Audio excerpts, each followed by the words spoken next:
Eloquence Construction, straight to the point. Please like and subscribe. Today we are replacing a water heater gas valve / thermostat all in one unit. There was error codes on here. Water heater was not heating up. Tried to reset it, do multiple things to try to fix it, could not fix it. Probably eroded on the inside. So we grabbed a new part. This video will show you how to do this quickly and efficiently. First thing that we need to do is drain the water heater. This can take anywhere from 2 to 3 hours. Hooked up a garden hose to the end of the drain. That drain valve right there. End of the garden hose over to the drain. Now instead of pulling this out, well, for one, we don't have a hose or PVC pipe going down, so that would make quite a mess. Didn't want to hold a 5-gallon bucket. Thought it was too cumbersome. So instead, after we turn off the water line, disconnected the coupler, which will create airflow, which will allow this to drain. Depending on your unit, could require a Phillips flathead or a crescent wrench. In this case, it's a flathead. Counterclockwise, and this is drained. Next thing we did is unplug the unit, turn off the gas at the gas valve. They call that a ball valve. Disconnected the gas line from the nipple. So we know that we had no power, no water, no gas. Okay, next thing you need to do, get behind here, the flathead screwdriver. That'll pop right off. These are push tab connections underneath.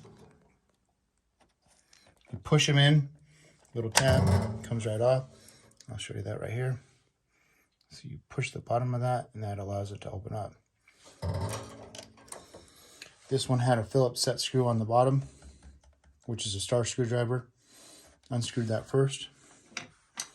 I've already done that along with the gas valves, gas supply. Pop these tabs. Flathead screwdriver. Not a big deal. Comes right out. Okay, another push tab. You push that in.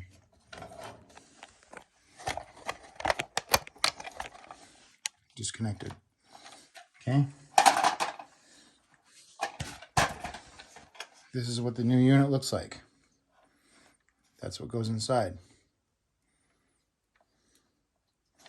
There's those connections I was telling you about underneath. Oops. Had it upside down. There they are. So you can see that little tab, how you have to push that out so you can disconnect. Okay. That will insert that inside the water tank once we remove the unit, the old unit.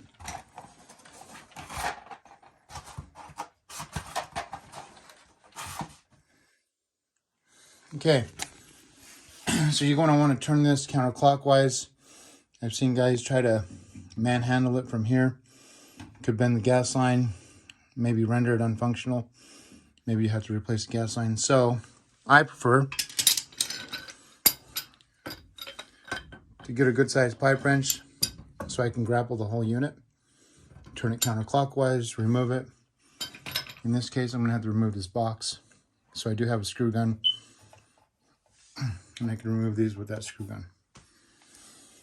Once I remove that counterclockwise, and because I've drained all my water after 2 to 3 hours of draining, pop the new unit in clockwise to tighten it up to where your gas line is in the same place. Of course, I'll disconnect this before I turn that, because obviously it won't make the full turn with the ground. It will hit the ground.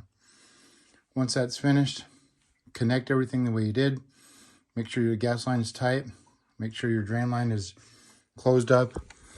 Your coupler is back on tight. At that point, you can go ahead and supply gas and water to it, and you're back in business.